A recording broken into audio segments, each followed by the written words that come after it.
Three, two, one. Good morning, everyone. I'm Counselor Emily Lutz. I'll be chairing this public information meeting this morning. The counselor of the area, in this case District 7, hosts this meeting as part of the planning review process to inform the public when the municipality has received an application that may be of community interest. So planning staff explain the policies under which council may consider the application and the criteria used to evaluate the proposal. No evaluation or decisions have been made at this point. We are just proposing information. So this meeting also gives the applicants a chance to present the proposal directly to those who are interested. And it also allows neighbors to ask questions and provide early comments via phone call or email to the planner to be included as part of the staff report to the Planning Advisory Committee. So we'll do some introductions this morning. I'm Counselor Emily Lutz, or Deputy Mayor Emily Lutz, the chair of the public information meeting. We have planning staff who will be doing a presentation at some point during this video. Mark Fredericks, who's a GIS planner for the County of Kings. We have Mike Trask from Niche Design Consultants, Thomas Duggan from Niche Design Consultants, Dan Booth from Niche Design Consultants, and Will. And remind me, Will, are you also from Niche Design Consultants? Yeah, Niche and Equilibrium Engineering. Will Marshall. Perfect. Welcome to the meeting, Mr. Marshall. You weren't in my notes. Apologies. I didn't have your full name. It's okay. Okay, so normally we would have the presentation from the planner, Mark Fredericks, at this point. We will try to get it added to the end of the video. So I'll turn the floor over to you folks, Niche Design Consultants, to be able to talk about your presentation this morning, or your planning application, and talk a little bit about what you're planning to do. Go ahead. So we're looking at the PID number 55179-303, and that's located at 1217 White Rock Road.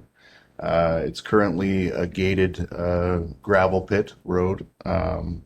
There's the whole lot size is 100 acres. We're looking at rezoning, or we're applying to rezone 10 acres of that bottom piece of land from A2 to M3, which is rural mixed use to rural industrial. We're looking at having a building constructed to house an operation to prefabricate wall panel systems for residential construction. So we would be looking at erecting a 48 by 72 by 16 post frame building, and having it located on that lower half of the PID.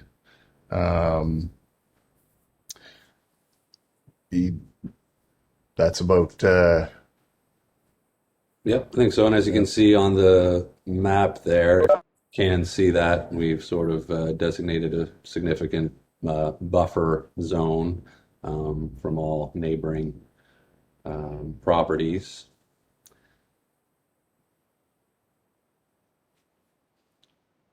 And with adequate space for transportation in and out, and turning radius.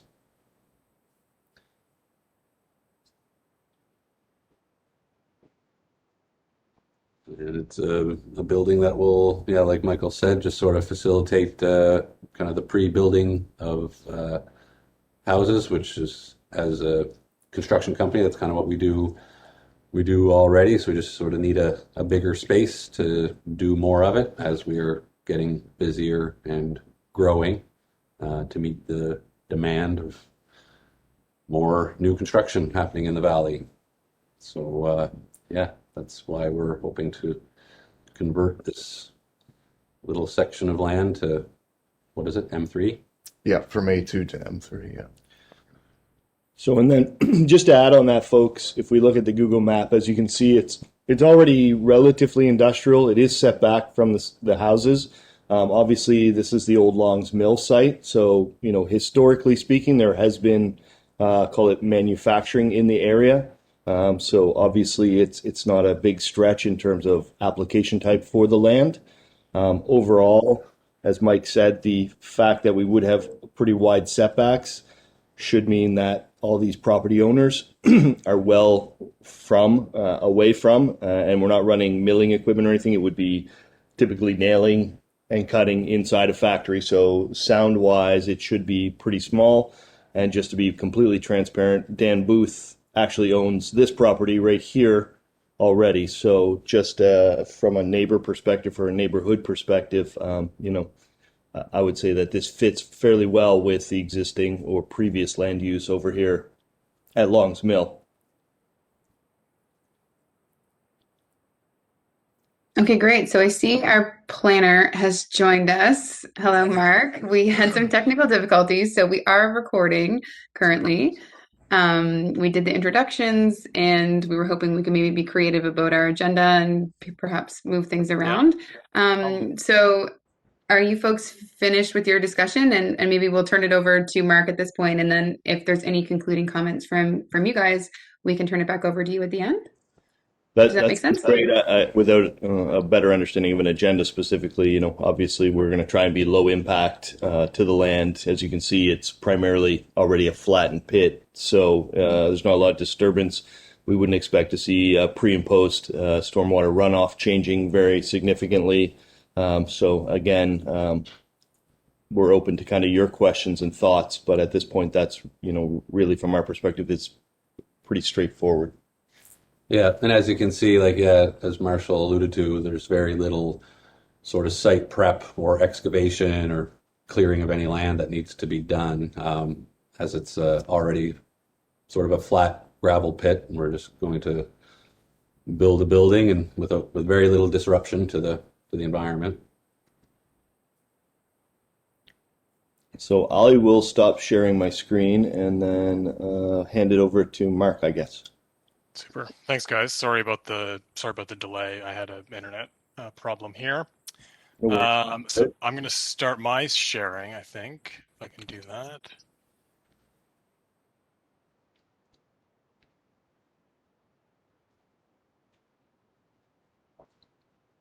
You guys see that now? Yep. Yep. Super. So yeah, thanks for moving along through the agenda, guys. I'm sorry that kind of got mixed up, but that's no problem. Appreciate that you guys were able to do that in my absence. So we've got a planning application from the folks that you just heard from, Niche Design Consultants, who applied under Mike Trask's name, who's one of the founders of Niche Design, as I understand, and they're hoping to build a new facility. You've probably already heard a lot of this. And the application from the planning perspective is to rezone a portion of the property from the A2 rural mixed use zone to the rural industrial zone. So the purpose of this meeting largely is a first step in the process, and largely to inform the public of the application, to explain some of the planning policies, and receive some feedback from the public. So mostly this is an opportunity to raise awareness in the community and hear from them if they have any questions or comments. The proposal is to rezone a portion of the property at 1217 White Rock Road. It's a fairly large property, as you probably heard some discussion of already, and we'd be looking at rezoning a 10-acre portion of that. That new zone would then allow their kind of manufacturing facility where they're building prefabricated building components. So location-wise, we're kind of in White Rock, which is sort of south of New Minas Greenwich area. We're on White Rock Road, near Forsyth Road. The property is currently zoned A2 or rural mixed use, and you can see that's a pretty common zone in this area. But there are, in fact, as the folks just discussed, there are remnants of industrial and commercial activity in White Rock just around the corner. So it's not an abnormal zone or use for this area. And it's my understanding that there's an existing driveway that the applicants hope to utilize. Yep. And again, this site plan was just shown, but this is a good opportunity to kind of highlight some of the planning considerations here that have already been thought out, and that is this shows the sort of proposed building and some of those setbacks that were just discussed, pulling back from neighboring property lines, which is helpful to minimize conflict. So our planning strategy has a whole bunch of policies. Some of them allow for rezoning opportunities, and this is certainly one of them. This planning policy allows the council to consider a rezoning application to the rural industrial M3 zone. You can do that from pretty well anywhere in the agricultural designation except for the A1, or what is our kind of prime agricultural land. So this property is in the A2, not the A1, and that allows for a rezoning opportunity. However, it comes with a bunch of criteria, and we're going to go through those, which is a little detailed, but hopefully these help to answer some questions for members of the public who kind of wonder about the process. So specific to rezoning for rural industrial zones, council also looks at well, they shall be satisfied that the proposal will not negatively impact nearby agricultural operations or create conflict with rural residential uses. So, you know, there could be some agriculture in there, not immediately surrounding it, but there certainly are some residential uses, and so we look to minimize impacts, and certainly the applicants have considered that with the use of setbacks and buffering. Another specific criteria looks at limiting the size of the rezoning, and this is part of why it's a portion of the property, not the entire property. So looking to limit the rezoning area to the size reasonably required to accommodate the proposal, and that's certainly been recognized in the application as well. So thanks to the applicants for that. We also look at meeting any additional rezoning criteria specific to the agricultural designation and meeting the general criteria. So we'll kind of keep going through these slides and looking at these different criteria, but these are the sorts of things that planning staff will consider, work with the applicants on, and prepare a report to kind of summarize some of these points. Those agricultural specific criteria, so anywhere within the agricultural area, if you rezone to the rural industrial zone, we confirm that the area did not appear on the 2012 land cover map as actively farmed agricultural land. So in 2012, we had a consultant prepare a aerial satellite kind of analysis, identifying lands that were actively being used for agriculture. And one of the rezoning criteria here is that the land not be actively used for farming, or at least in the past. This has proved to be somewhat inaccurate. There's some issues with this map that we're working out, but it does not identify this area because it's historically been a gravel pit kind of extraction, resource extraction area. So it does not appear on the agricultural 2012 land cover map. So that's good, but that's kind of one of the criteria that we look at when we consider, are we going to allow a property in the agricultural designation to be rezoned for industrial use? We look at the history of the property and whether it was used for agriculture or not. And again, these other two are kind of captured in the previous policy. So these are kind of repeats, but again, we're looking at rezoning only enough land to accommodate the project and must not create undue conflict with agricultural uses. And then there's a bunch of general criteria. These are reviewed for council's benefit for any planning application that looks to amend the land use bylaw. So we look at the intent of the planning strategy. Certainly it's intended to allow for industries to be developed. We look at financial impact on the municipality and minimizing land use encouraging land use compatibility, minimizing land use conflict. And we look at traffic and adequacy of services like schools and recreation and sewer and water and so on. So that includes fire protection coverage, sewer and water services where they're applicable, flooding or drainage issues. And we just heard that, you know, runoff isn't expected to change because the landscape isn't expected to change. You've got kind of a flat pad to start with. So that's great. We also look at whether or not there are any well field protection areas in the nearby region. And the new minus well field areas are close, but I don't think that they cover this property. But certainly a consideration that we will review. And we look at potential soil erosion, where applicable, lake water issues, and again, another reference to negative impacts on neighboring farming operations. So that's a real critical aspect of planning applications in the Canyon of Kings, because we've got a lot of good agricultural land and we want to maintain that. We also look at the general suitability of the site, like is it super steep or is it eroding into a creek or river?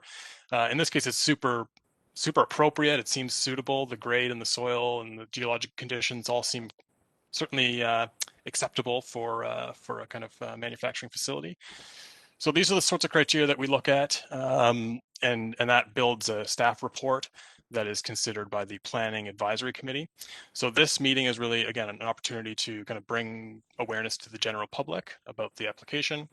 And we review all of those criteria and other general information and prepare a staff report, and that report goes to the planning committee. That committee makes a recommendation to municipal council, and during municipal council's approval process, they will hold a public hearing And that public hearing is another opportunity for the public to provide their comments or ask questions.